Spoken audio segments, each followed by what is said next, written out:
Bom, eu escolhi a aula de hoje fazer exercícios, tá, galera? Aí, vamos ver se vai dar certo. Se tiverem alguma dúvida, só me falar. Vou deixar aqui o...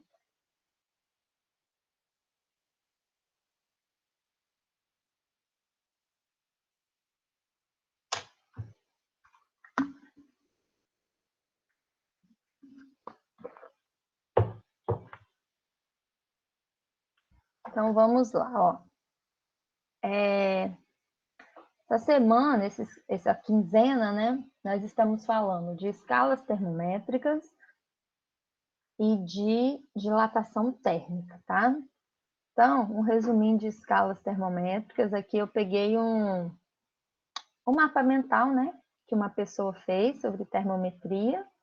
É interessante vocês praticarem fazer mapas mentais das matérias, né, que você estuda e faz um resumo diferente, né? Onde no centro você coloca o tema principal e faz ramificações com observações sobre esse tema. Acho que a professora de estudo orientado já trabalhou isso com vocês. Na internet vocês encontram vários, como é que fala? Vários mapas de vários conteúdos, né, de todas as disciplinas, mas é sempre interessante você tentar fazer o seu próprio, porque é o jeito que você estudou, né, as dúvidas, o que você considerou mais importante, que você vai colocar ali. Quando você pega o de outra pessoa, não é a mesma coisa. É igual ler resumo feito por outra pessoa, nem sempre ele vai te atender, né? Aí aqui nós temos, como eu falei, 3 escalas termométricas básicas, né? Que é a escala Celsius, a escala Fahrenheit e a escala Kelvin. A escala Celsius é usada na maioria dos países, a Fahrenheit, praticamente todos os países de origem inglesa, e a temperatura em Kelvin é utilizada no meio científico, em laboratórios, né? A unidade de temperatura no sistema internacional é Kelvin, representado pela letra K, né? E aí nós temos uma relação entre elas, né? Aqui são 3 termômetros, onde nós temos aqui embaixo os pontos fixos, né? Pontos fixos, onde esses pontos fixos são os pontos de fusão e o ponto de ebulição. O que é isso? O que são pontos? O que é uma fusão? Fusão é quando o material muda de estado sem mudar a temperatura. No caso aqui, eles escolheram a fusão do gelo, quando o gelo deixa de ser sólido e passa a ser líquido, né? Então, fusão é quando passa de sólido para líquido. E ele mantém a mesma temperatura.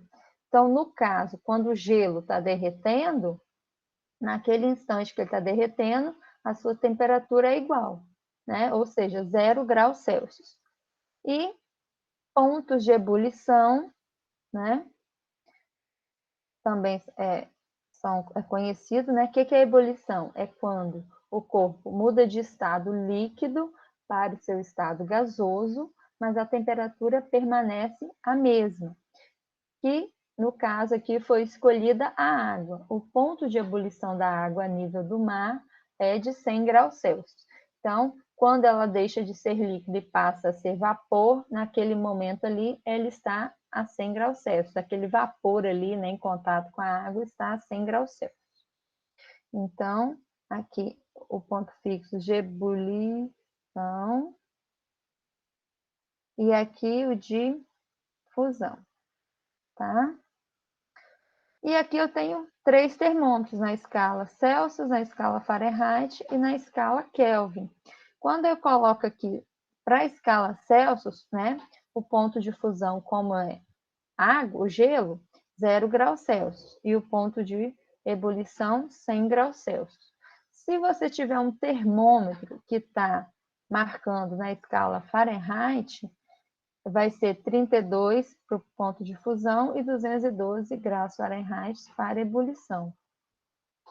E aqui Na escala Kelvin, 273 Kelvin para fusão e 373 Kelvin para ebulição. O que significa isso? Vamos supor que você tem aqui uma solução de água e gelo. Se tem água e umas pedrinhas de gelo e ele parou de derreter, é porque isso aqui está a 0 graus Celsius. O que significa isso? Se você pegar esses 3 termômetros e colocar aqui dentro, vai marcar 0 graus Celsius, também vai marcar 32 graus Fahrenheit, que vai marcar 273 Kelvin, que significa a mesma coisa. O que mudou? A escala, só a unidade de medida que mudou, mas a temperatura aqui da solução água e gelo durante a fusão vai continuar sendo a mesma, independente da escala que você utilizar, tá? E se você tiver uma água fervendo, você vai ter que 100 graus Celsius vai ser igual a 212 graus Fahrenheit, que vai ser igual a 373 Kelvin. Ou seja, também a única coisa que muda é a unidade de medida, né? Porque correspondem à mesma coisa, esses pontos aqui. Alguma pergunta, gente, até agora? E aqui do lado eu tenho uma relação para converter, né, a relação entre as 3 escalas, que a gente chama, tem lugar que chama equação de conversão, relação de conversão, né? Mas são equações que você consegue converter uma temperatura e outra. Então, se eu quiser entre Celsius e Fahrenheit, eu uso essa daqui, ó. Temperatura em grau Celsius é igual a temperatura em grau Fahrenheit, né? TC sobre 5 é igual a TF menos 32 dividido por 9. Se eu quiser converter Celsius e Fahrenheit, não volta. Celsius e Kelvin, né? Essa daqui, TK é igual a TC mais 273. E se eu quiser converter... essa daqui de Celsius e Kelvin, vocês utilizam em química da primeira série. Não sei se lembram, mas com certeza apareceu isso lá para vocês. E se você quiser converter entre Kelvin e Fahrenheit, você usa a relação entre Fahrenheit e Kelvin, né? Vou fazer um exemplo daqui a pouco para vocês. Beleza, gente? Alguma pergunta aqui? Eu coloquei um vídeo para vocês assistirem, em que o vídeo que eu escolhi, ele fala, né? Ele mostra como chegar a essas equações aqui. É importante saber isso. Por quê? Porque às vezes a gente esquece a fórmula, mas se você lembrar aqui dos pontos de fusão e ebulição, você consegue montar a sua própria equação, fazer sua própria relação. Né? Aqui é o seguinte, julgue as afirmações abaixo. A escala Celsius atribui 0 graus Celsius para o ponto de fusão do gelo e 100 graus Celsius para o ponto de ebulição da água. Essa afirmativa é verdadeira ou falsa? Verdadeira, né, gente? Por que verdadeira? Porque, como eu falei, né, ponto de fusão do gelo é quando ele deixa de ser sólido e passa a ser líquido. E durante esse processo, a temperatura dele permanece a 0 graus Celsius. E ebulição, 100 graus Celsius, é quando a água deixa de ser líquida e passa a ser vapor. Durante esse processo, a temperatura é de 100 graus Celsius. Por isso que essa afirmativa é verdadeira. Afirmativa 2.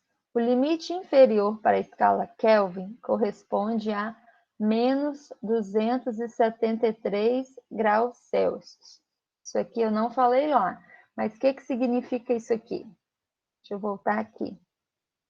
Estão vendo que 273 Kelvin corresponde a 0 graus Celsius? Se você pegar essa equação aqui, TK é igual a TC mais 273. O que significa isso aqui? É a relação entre Celsius e Kelvin.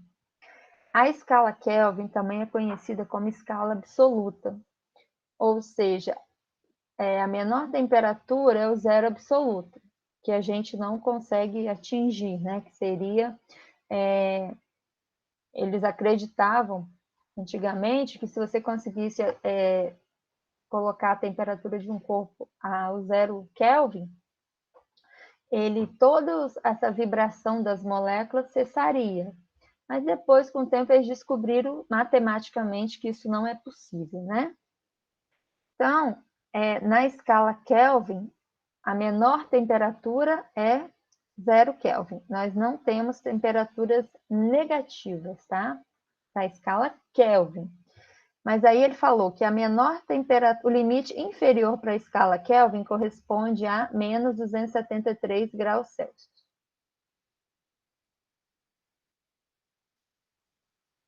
Então, se você colocar aqui, ó, menos 273 graus Celsius, e substituir, você vai achar o quê?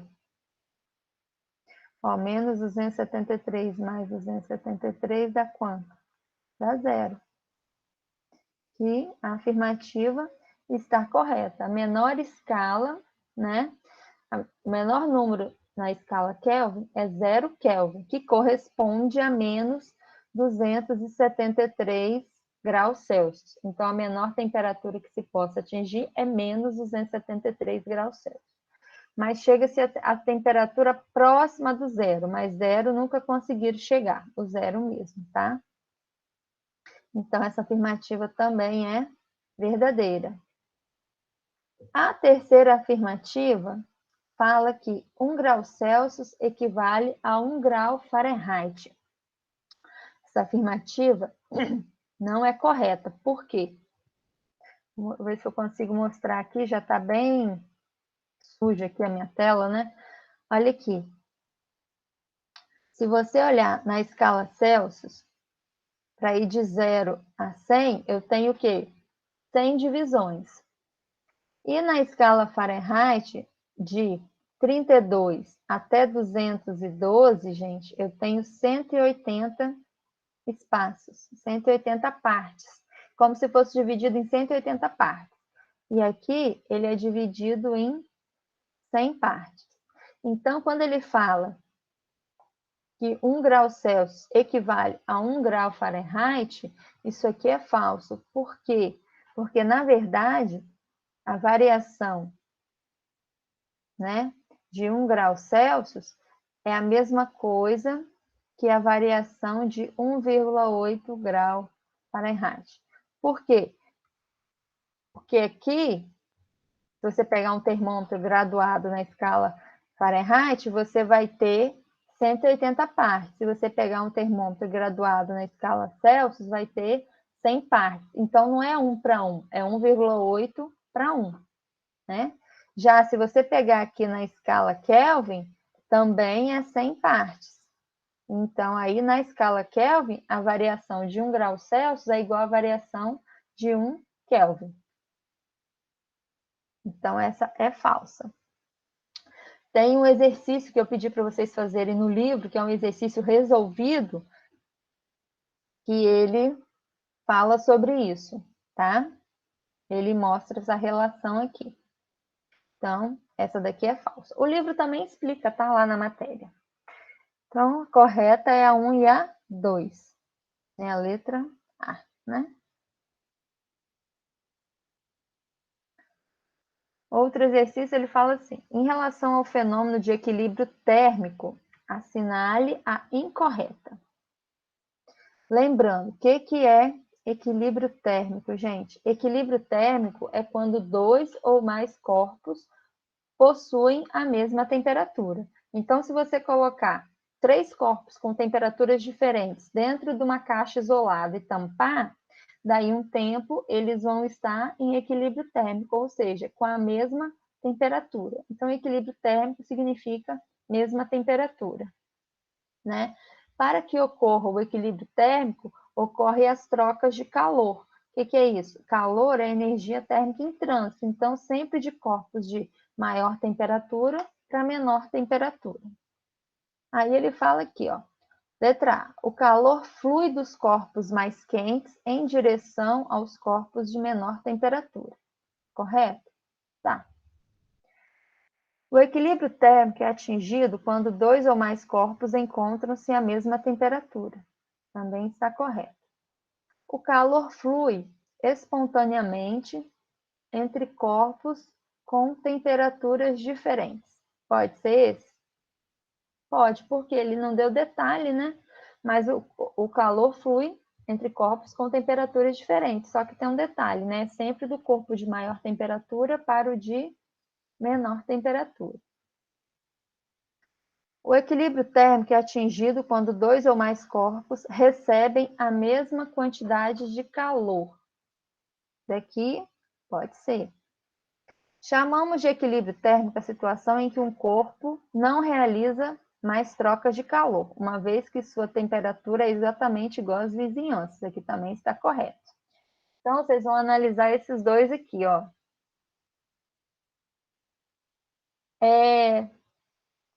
Esse aqui, gente, é o incorreto. Por quê?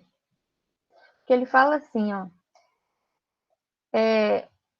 Dois ou mais corpos recebem a mesma quantidade de calor. Pensa o seguinte, um exemplo simples. Você tem café quente, leite gelado, certo? Se você pegar um copo quase cheio de leite e colocar um pouquinho de café, esse corpo, essa troca aí, eles têm massas diferentes, não é? Então, essa mistura vai ficar o quê? Mais gelada. Agora, se você pegar mais café e pouco leite, a mistura vai ficar o quê? Mais quente, não é? Então, não significa que recebem a mesma quantidade de calor. Essa quantidade de calor que vai receber vai depender da temperatura e da massa do corpo, porque cada um, por exemplo, se você tiver um cubo de gelo de meio quilo, 500 gramas, e um cubo de gelo de 10 gramas, para derreter os dois para entrar em fusão, eles vão precisar de quantidade de calor diferente, porque depende da massa, né? Então é isso. Eles não a mesma quantidade de calor só serve se eles estiverem com a mesma massa e mesma temperatura, senão não funciona, tá? Por isso que esse aqui é o incorreto, tá? Aí aqui já vou fazer uma revisãozinha sobre dilatação térmica, tá?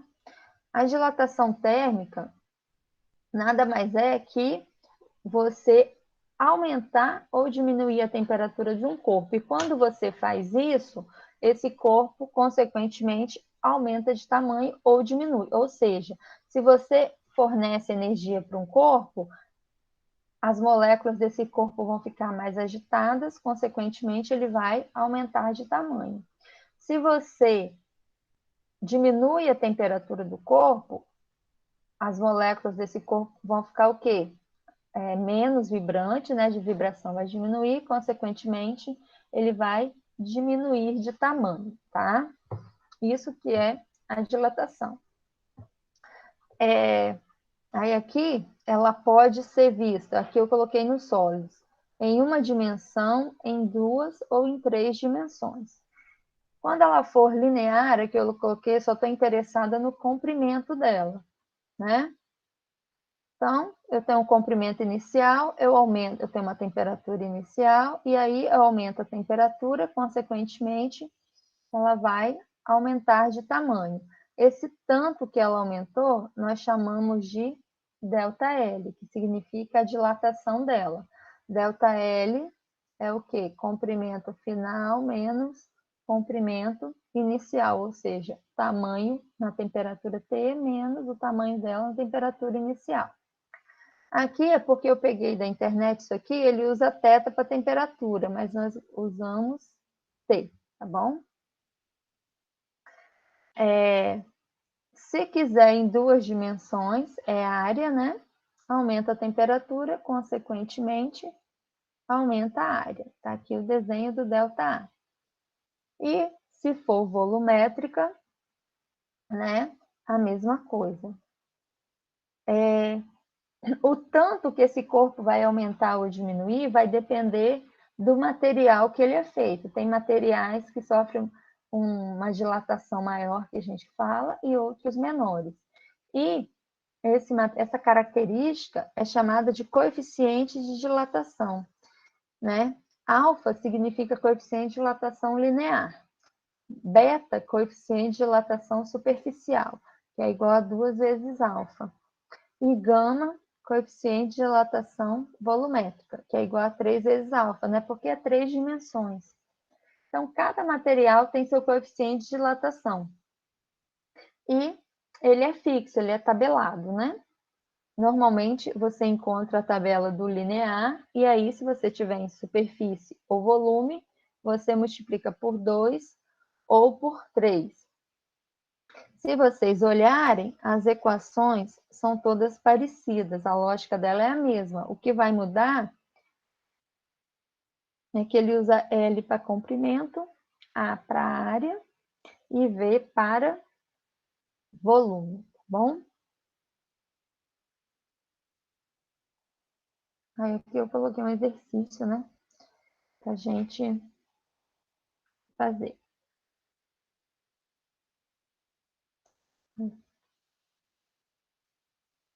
A borracha não faz. Vamos lá. Aqui é o exercício da página 35, número 6, né? Embora seja comum as pessoas fazerem referência ao ferro e ao aço como se fosse o mesmo produto, isso não é verdade. O aço é uma liga metálica composta essencialmente de ferro e carbono. E nessa composição, a quantidade de carbono vai variar entre 0,008% a 2,11%. Na fabricação do aço, podemos destacar 2 processos. O primeiro consiste na produção de ferro fundido no alto forno, né? Tem uma foto aqui. Depois do refinamento, o ferro fundido é transformado em aço. O outro processo consiste em fundir sucata de ferro utilizando forno elétrico, que atinge altas temperaturas e, em seguida, realizar a transformação do aço. O que é isso? Para virar aço, eles derretem o ferro e depois coloca o carbono, né? Para melhorar. E aí, de acordo com a finalidade desse aço, ele vai ter mais ou menos carbono, né? E aí, isso aqui é só uma informação para vocês, né? Igual questões de Enem. Aí aqui, para montar um objeto quadrado, um metalúrgico uniu 4 barras de metal retas e de mesmo comprimento e manteve o ângulo reto, ou seja, tá aqui, ó, 4 barras de metal. Faz de conta que está quadrado meu desenho, tá, gente? Aí ele fez o quê? Ó, ele fez 4 barras de metal, mesmo comprimento e mesmo ângulo reto, né? Ou seja, todas valem 90 graus. Uma das barras de aço, cujo coeficiente de dilatação linear é esse, né? Uma das barras é de aço. E as outras 3 são de alumínio. Olha que legal. Ó, uma é de aço e as outras 3 de alumínio. Então, vamos colocar que essa daqui é aço e as outras 3 é de alumínio. Aqui, gente, ó, o coeficiente de dilatação do aço. 15 vezes 10 a menos 6 graus Celsius a menos 1. E esse aqui é o coeficiente de dilatação do alumínio. Esse grau Celsius a menos 1 significa assim, ó, 1 sobre grau Celsius, tá? A unidade de medida. Quem tem o coeficiente de dilatação maior? O alumínio. Quanto maior o coeficiente de dilatação, mais o corpo consegue se dilatar, se você aumenta a temperatura. Mesma coisa serve para a contração. Quanto maior o coeficiente de dilatação, ele contrai mais se você diminuir a temperatura. Aí ele falou o seguinte: se esse sistema aqui, essas 4 barras, forem aquecidas e mantidas a mesma variação de temperatura, depois do aquecimento, que figura geométrica ela se transformará? O que você vai pensar?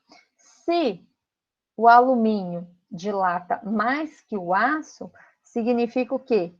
Que elas vão ficarem maiores, certo?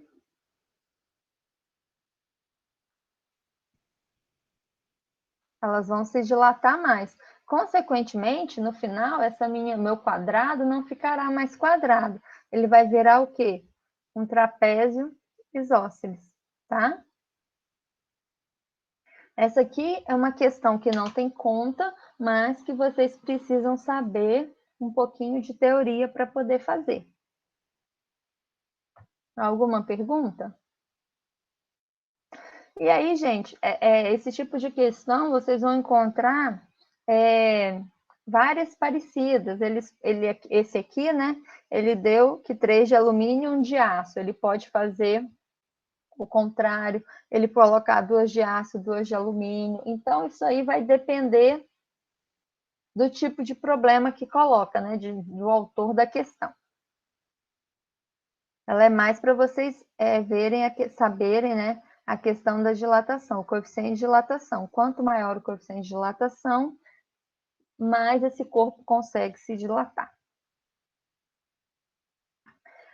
Outro ponto importante, que é um detalhe que muitos alunos se confundem, é uma dilatação de placa com orifício, né? Que intuitivamente muitos falam? Se você tem uma placa aqui com orifício e você aumenta a temperatura, aí a pessoa fala assim, não, se vai aumentar a temperatura, o que vai acontecer com o orifício? Ele vai diminuir, porque isso aqui vai dilatar para todos os lados. Isso é o intuitivo nosso. Mas, na verdade, o que acontece? Se você tem uma chapa com furo no centro, quando você aumenta a temperatura dela, esse furo faz o quê? Esse furo se dilata e também aumenta de temperatura junto com a chapa, tá? Ó, aumenta de tamanho junto com a chapa. Então, toda vez que tiver algum objeto com furo no meio e falar sobre dilatação, o furo aumenta a dilatação também, tá? Então, o raio aqui, né? O raio, a dilatação, o raio vai ser maior. Vou chamar aqui de R1 e aqui de R2. Então, eu tenho que R2 vai ser maior que R1. Por quê? Aumentou a temperatura, consequentemente, ele também se dilata. Ludmila, a Ludmila, a gente perguntou se a dilatação térmica no Enem cobra mais teoria ou cálculo. A maioria das questões que eu já vi são teóricas, mas Enem é sempre uma surpresa, né? Então, porque o que acontece? Eles têm um banco de questões, é meio que um computador que faz o sorteio desse banco de questões. Então, pode cair, sim, um pouquinho de cálculo, mas normalmente são os cálculos mais simples, né? Ele pode pedir para você relacionar um coeficiente de dilatação e outro, né? Mas é importante. Esse tipo de questão aqui que referencia dilatação de placa com orifício é uma questão, né, que sempre pode cair. Também pode cair lâminas bimetálicas, né, que é uma outra, que é também teórico. No livro de vocês tem até um texto sobre isso. E aí, quando você olha na internet as questões de dilatação, também não são muitas, né? Elas estão relacionadas a isso, a teoria.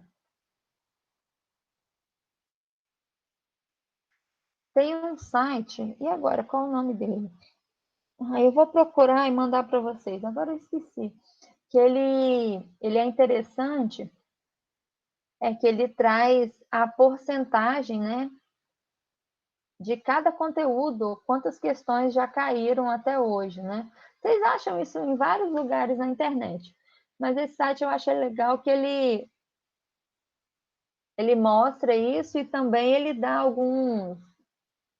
ele sugere exercícios, né? Ele é bem interessante. Eu vou olhar e passar para vocês depois. Vou até anotar aqui, senão eu esqueço.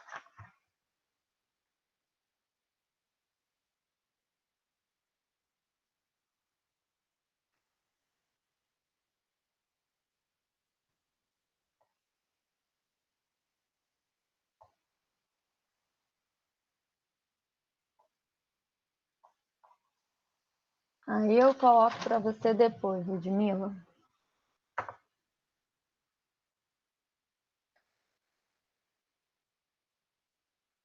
Aqui, ó, um exercício 17 da página 41 do livro de vocês. Uma chapa de metal produzida com um orifício circular de raio R permanece num ambiente cuja temperatura é 8 graus Celsius.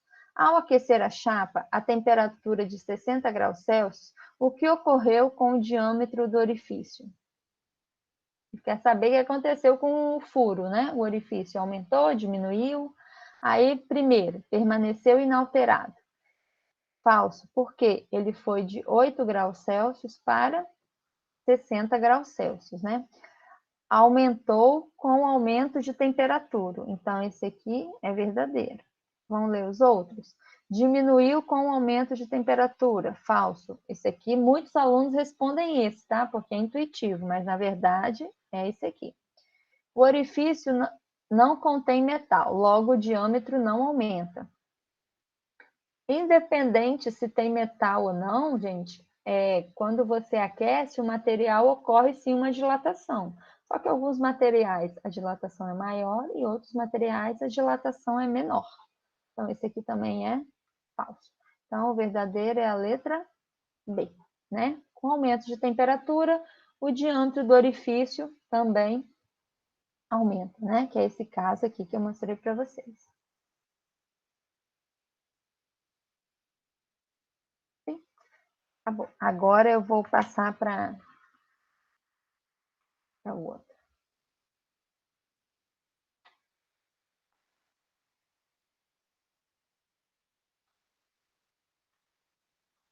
Enquanto isso, galera, responde aí para mim a chamada, fazendo um favor.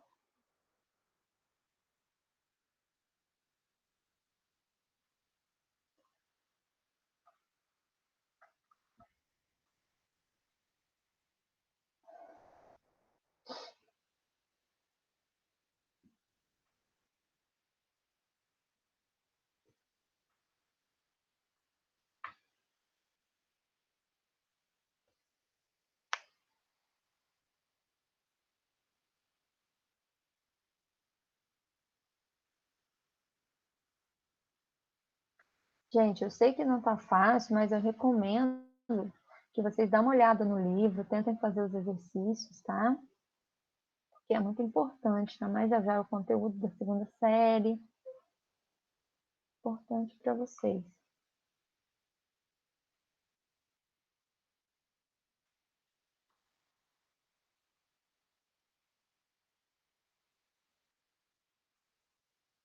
Assim, não quero nem deixar eu fechar o negócio.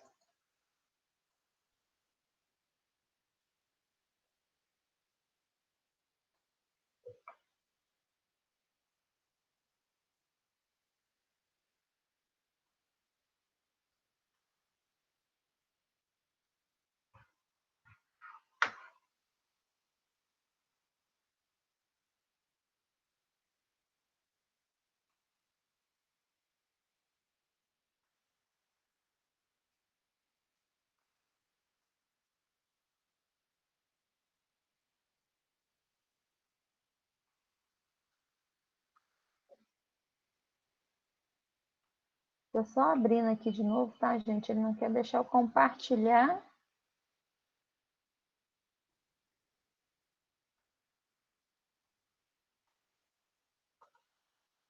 Agora deixou.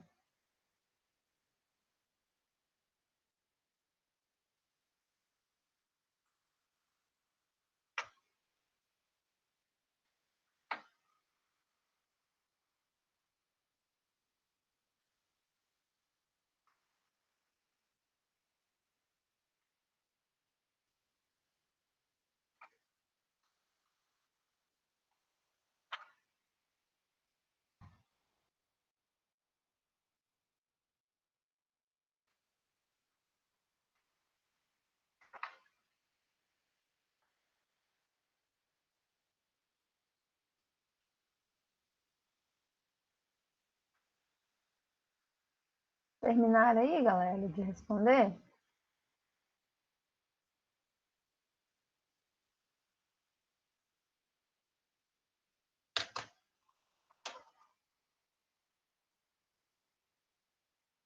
Então, vamos continuar aqui. O primeiro exercício que eu escolhi para fazer foi o exercício 6 da página 31, tá? É um exercício só para a gente ver, pra vocês verem como funciona essa questão das escalas termométricas, né?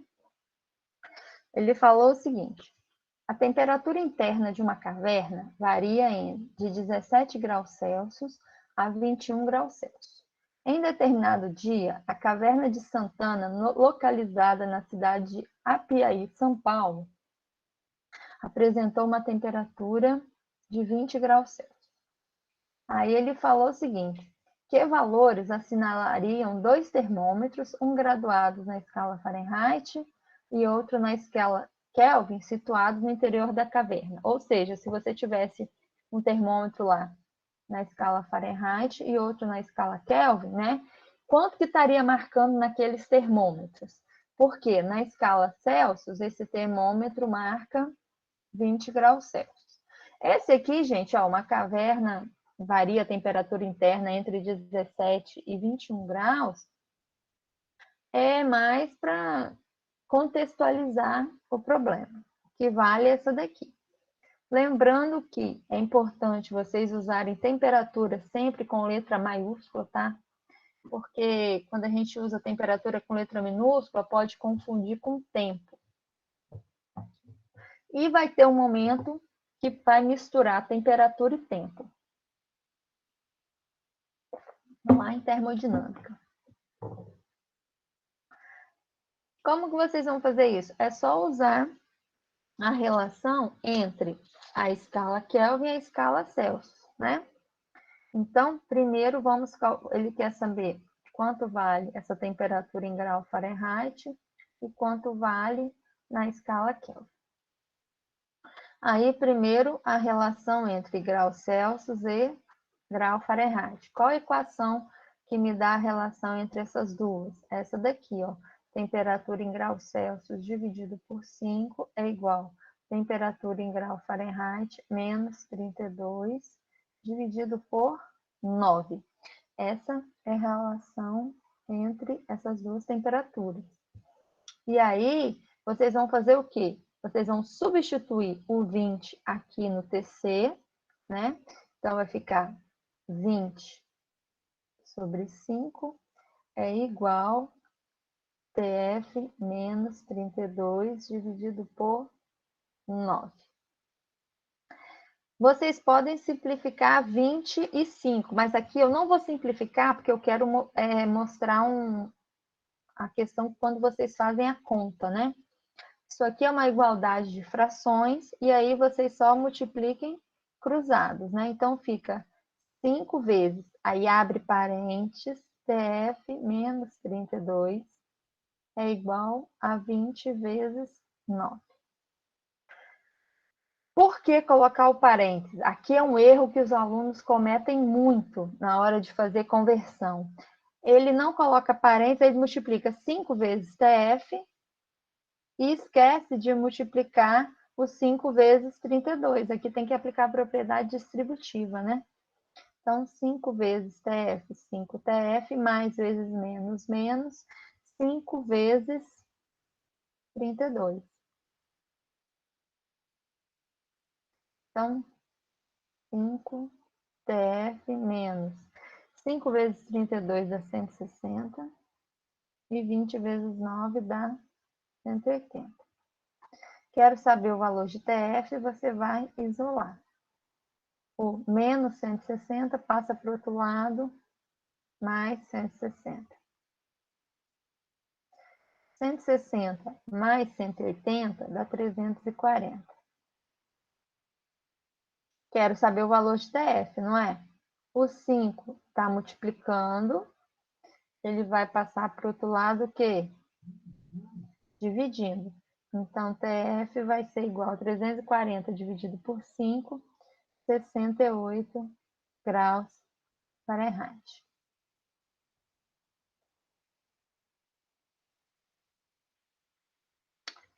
Ok?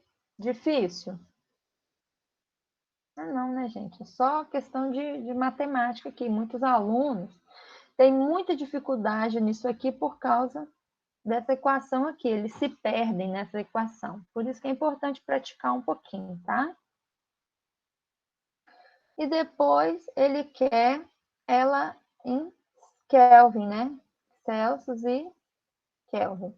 Estão vendo? Kelvin não tem a bolinha, não é grau Kelvin, tá? É só Kelvin. Desde 1960 que eles aboliram a bolinha do Kelvin, tá? Antes era grau Kelvin. A mesma coisa era grau centígrados. Se você pegar, às vezes, as pessoas mais velhas, eles ainda falam grau centígrados, mas na verdade hoje é só grau Celsius e o grau Kelvin virou Kelvin, né? Então, a relação entre Celsius e Kelvin, eu tenho o quê? Que a temperatura em Kelvin é igual. Não, eu gosto de usar a temperatura em Celsius. Temperatura em Celsius é igual a TK menos 273, né? Aí é só substituir. 20 é igual. Temperatura em Kelvin menos 273. Tenho que temperatura em Kelvin é igual a 20 menos 273, passa para o outro lado, mais 273. E vai dar 293 Kelvin. Ok? E aí, galera? Perguntas?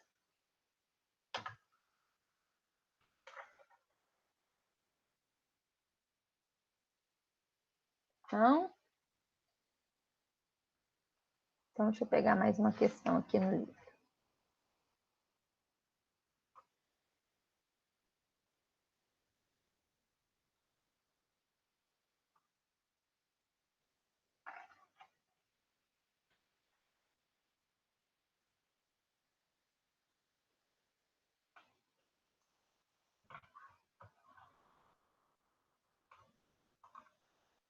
Tem pergunta, eu vou mudar de tela, hein?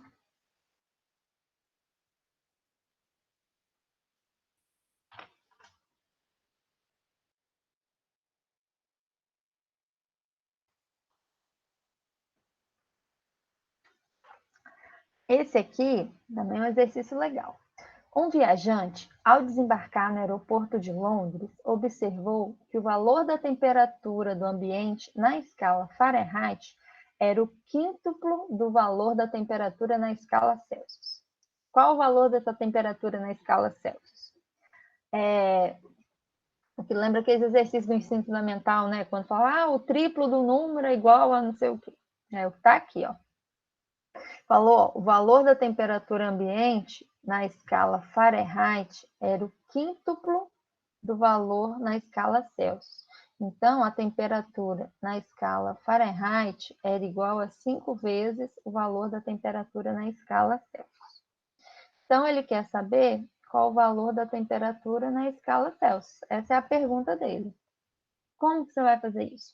Você vai usar a equação, né, da relação entre temperatura na escala Celsius e temperatura na escala Fahrenheit. Aqui ele não falou que TF é igual a 5TC? Você vem aqui, no lugar de TF, você substitui por 5TC. E aí, né, multiplica cruzada e acha o valor da temperatura em graus Celsius. Então, fica como? 5 vezes 5TC menos 32 é igual a 9TC. Propriedade distributiva, lembra que eu falei? 5 vezes 5, 25TC, mais vezes menos, menos. 5 vezes 32, novamente dá 160. E aí, você vai passar o que é TC de um lado, o que não é do outro. Então, fica 25 TC, 9 está positivo, passa para o outro lado, negativo. É igual, menos 160, passa para o outro lado, mais 160. 25 menos 9 dá quanto, gente?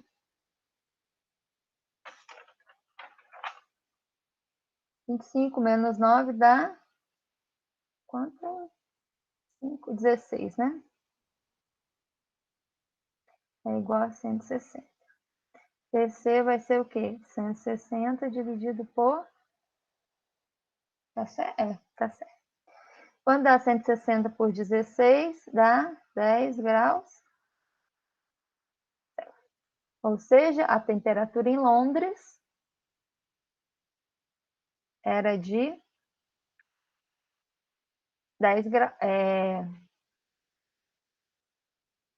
A temperatura, ele perguntou o seguinte: qual o valor da temperatura em graus Celsius? Aí eu pergunto, é 10 ou é mais, gente? Em Celsius corresponde a 10 graus Celsius.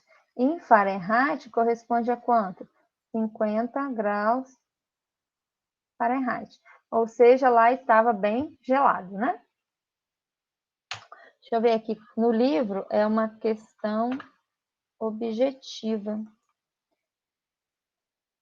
É a letra B, tá bom, gente?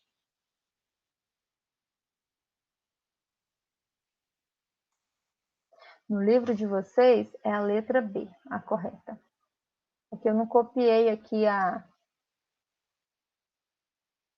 para não ocupar espaço, né? Há alguma perguntinha nisso?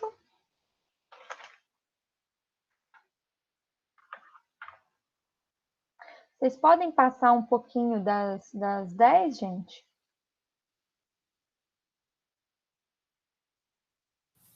Para mim, tá sem problema passar um pouquinho das 10. Aí eu posso fazer mais exercícios.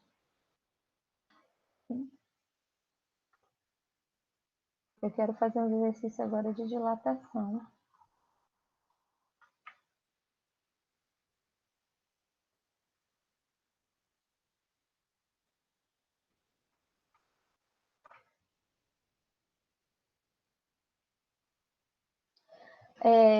Gabriela perguntou como descobrir que a temperatura em grau Fahrenheit era de 50, Gabriela? Porque ele falou isso aqui, ó. Ele falou que a temperatura em grau Fahrenheit era de 5 vezes a temperatura na escala Celsius. Ele falou, ó, aqui, ó, a temperatura na escala Fahrenheit é o quíntuplo do valor da temperatura na escala Celsius. Então, a temperatura em Fahrenheit é igual a 5 vezes a temperatura em Celsius. Quando a gente faz o cálculo e achou que a temperatura em Celsius é igual a 10 graus Celsius, então aqui é só você multiplicar 5 vezes 10 e deu 50.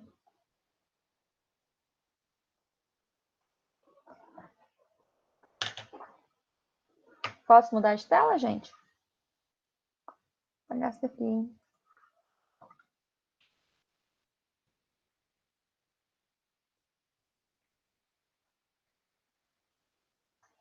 Vou fazer o exercício 1 da página 35, tá? Ele fala o seguinte, ó, calcule o coeficiente de dilatação linear de um cabo de cobre ao ser aquecido de 0 graus Celsius até 80 graus Celsius. Sofre uma variação de comprimento de 0,1632 metros, sendo seu comprimento inicial igual a 120 metros. Ó, calcule o coeficiente de dilatação linear. Ele já começou assim, bem direto. O coeficiente de dilatação linear é representado por alfa. Um peixinho aqui, né? Então, calcule o coeficiente de dilatação linear, alfa. De um cabo de cobre que, ao ser aquecido de 0 grau até 80 graus Celsius, ele sofre essa variação de comprimento. Então, ó, ao ser aquecido de 0 graus até 80 graus Celsius, então isso aqui vai ser a minha temperatura inicial e 80 vai ser o quê? A minha temperatura final. Ele sofreu uma variação do comprimento, gente. Variação de comprimento é representado por delta L, que é a dilatação dele, né? Sendo que seu comprimento inicial era de 120 metros. Comprimento inicial, 120 metros. Observe, ele me deu o comprimento inicial do cabo, ele me deu o tanto que ele dilatou e me deu a variação de temperatura e deseja saber o valor do coeficiente de dilatação linear desse cabo de cobre. Observa que as unidades de medidas estão todas no mesmo sistema de unidade, então não tem que me preocupar. Como que eu calculo aqui a dilatação linear, né? Então eu venho, delta L é igual L0 alfa delta T, né? Delta T é temperatura final menos temperatura inicial. Delta L ele deu, que é 0,1632. Comprimento inicial ele deu, que é 120. Alfa, ele está querendo saber, né? E temperatura final, 80, menos temperatura inicial, 0. Aí eu repito aqui a minha operação. 120 alfa vezes 80 menos 0, 80.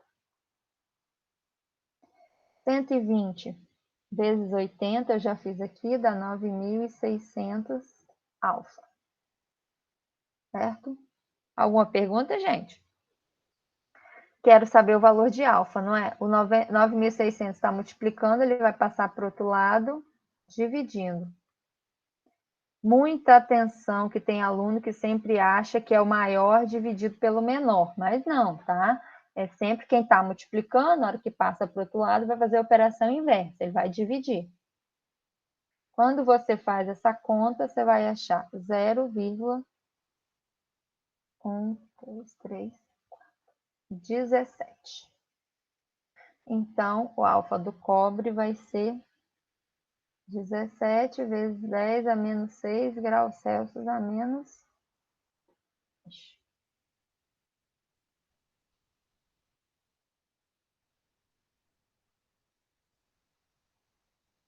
Ou, né? 1,7 vezes 10 a menos 5 também pode aparecer aí.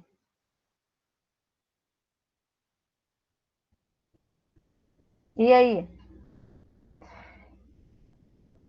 Difícil? Começar a trabalhar com potência de base 10, né? Isso deixa os alunos meio bambo quando... Mas é só lembrar das propriedades de potência lá. Eu acho que matemática geralmente faz uma revisão sobre esse assunto com vocês. Tá? Pergunta, gente?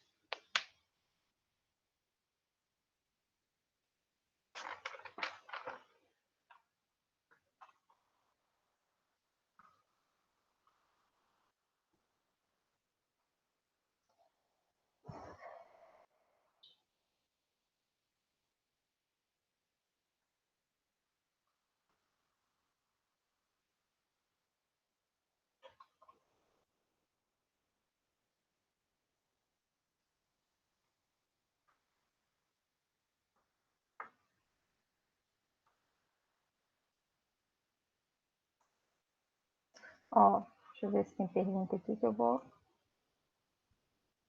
Cara, tão abalados que não tem nem pergunta, gente. Que coisa, hein?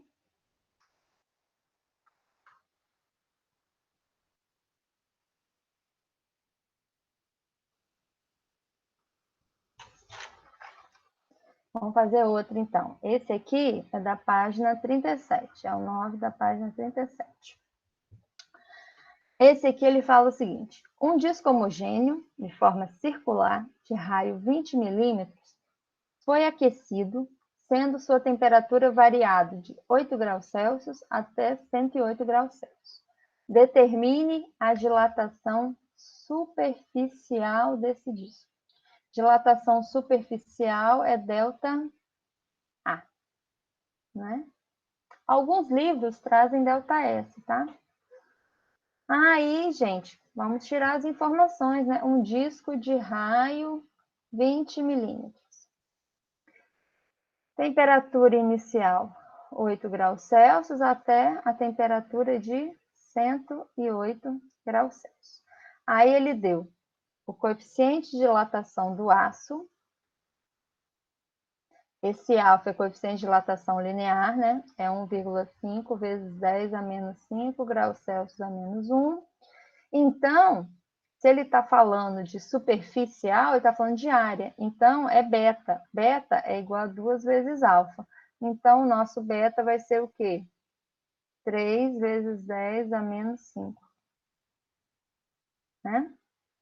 E ele também deu o valor de π. Alguém chuta por que ele deu o valor de π, gente? Não?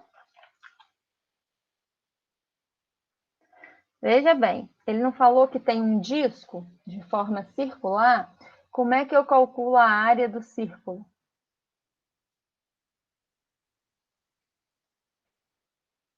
É π raio ao quadrado, né? Por isso que ele me deu. Então, vamos calcular a área inicial desse círculo? Vai ser πr ao quadrado. Aqui, vocês têm a opção de deixar em milímetro, porque eu tenho a opção, porque ele não me deu nenhuma outra medida, né? Então, não tem com quem comparar. Ou eu posso converter para metro, aí fica a cargo de vocês. Eu vou deixar em milímetro, tá? Então, vai ser 3,14 vezes 20 ao quadrado. Então, a área inicial desse disco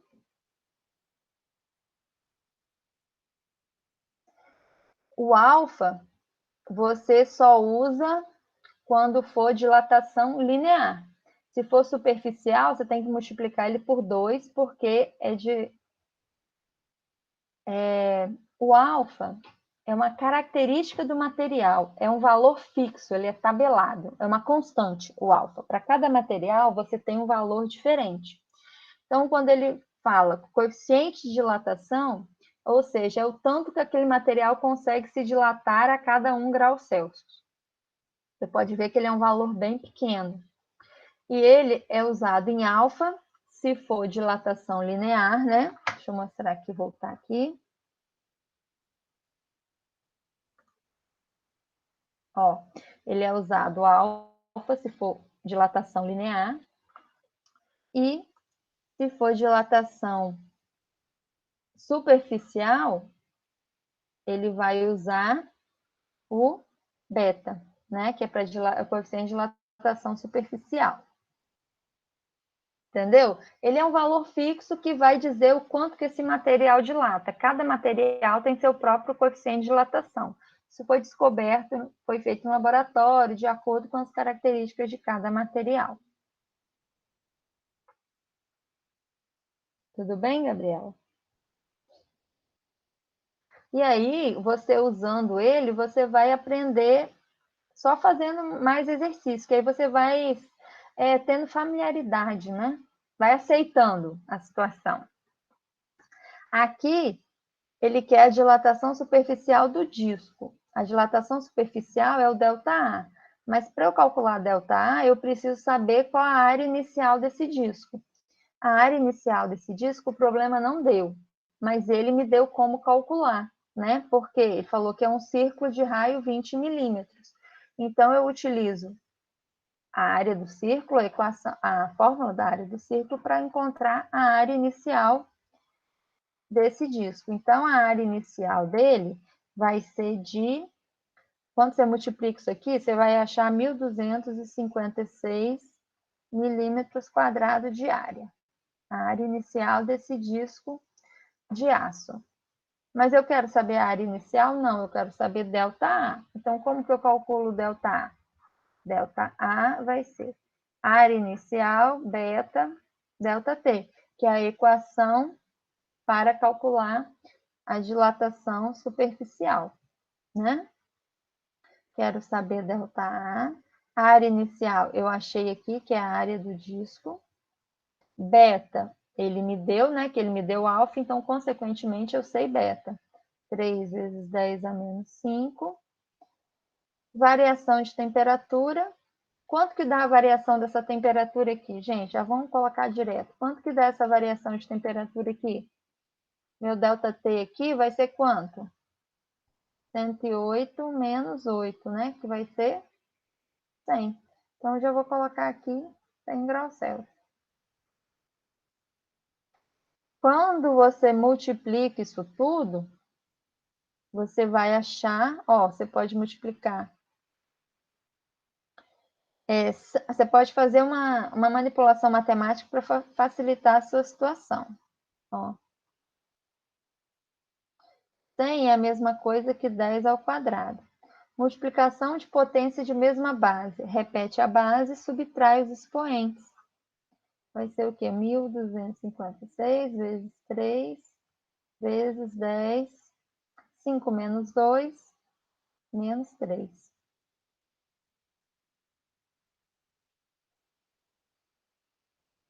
E aí, quando você faz essa multiplicação, você vai achar 3.768 vezes 10 elevado a menos 3.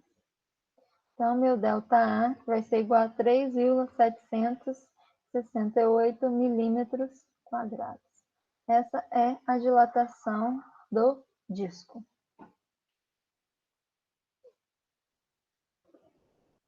E aí, gente? Professora, Fale. rapaz, tipo assim, o negócio tá tão difícil que eu não consigo formular nenhuma pergunta para te fazer. Qual que é a minha dúvida? Porque não dá para entender, professora. Não É o dá. seguinte, lembra que eu falei para vocês que a dilatação, o conteúdo de dilatação, a parte teórica, ela é simples. Como que é a parte teórica?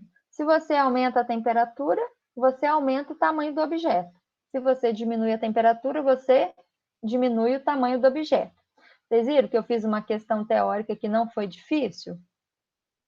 Só que na hora de fazer os cálculos, vocês vão precisar praticar bastante. Por quê? Esse aqui, ele depende de conceitos, ó, isso aqui depende de conceitos matemáticos, que vocês têm que lembrar, não é? Para calcular a área inicial do círculo. Você tem que ler o problema e ver, eu preciso da área inicial, ele não me deu, mas eu sei que ele falou o raio, que é igual a 20 milímetros, então eu venho aqui e acho a área inicial para depois aplicar na equação. Então, uma recomendação que eu dou é pegar o livro de vocês e refazer os exercícios resolvidos do livro. Só que tem um detalhe, deixa eu pegar o livro ali para eu falar para vocês.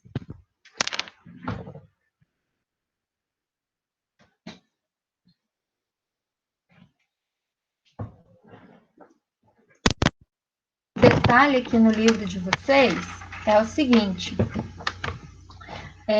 Na página, eu quero que vocês anotem aí, que eu falei para quem estava na aula presencial e não falei para, né, não teve o outro grupo. Na página 37 do livro de vocês, tem 2 exercícios resolvidos né, de dilatação linear, de dilatação superficial. A resolução em si do exercício, ela está correta, só que tem um detalhe. Acho que eu coloquei o livro na frente do microfone. Tá ouvindo bem, gente?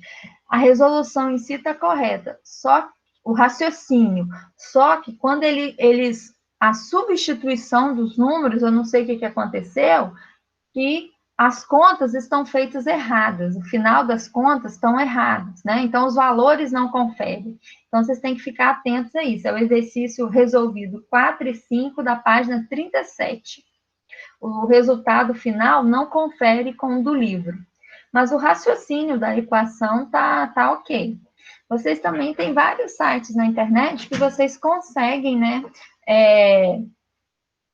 ver resolução de exercícios, vídeos. Então, vocês podem fazer isso para tentar se familiarizar com isso. Porque a parte matemática dessa matéria, vocês não têm uma familiarização boa. Vocês precisam saber outros conceitos de matemática. Por exemplo, aqui, ó, quando eu usei Aqui, ó, que eu usei a propriedade de multiplicação de potência de mesma base, né? Repete a base, somos expoentes. Isso também é um conhecimento que vocês, né, é pré-adquirido, então ele já considera isso tudo. Por isso que vem a dificuldade na resolução de exercícios dessa parte da matéria.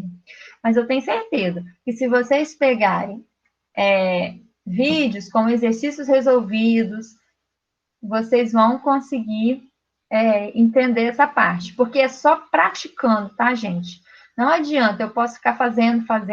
Se vocês não sentarem, pegar o caderno, tentar fazer os exercícios, vocês não vão para frente.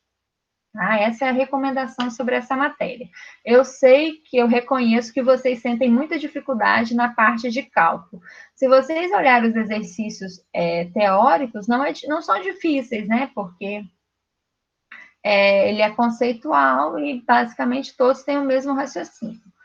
Mas a parte de cálculo, realmente, vocês têm muita dificuldade em relação a isso. Então, a minha recomendação é pegue exercício resolvido e faça, tá?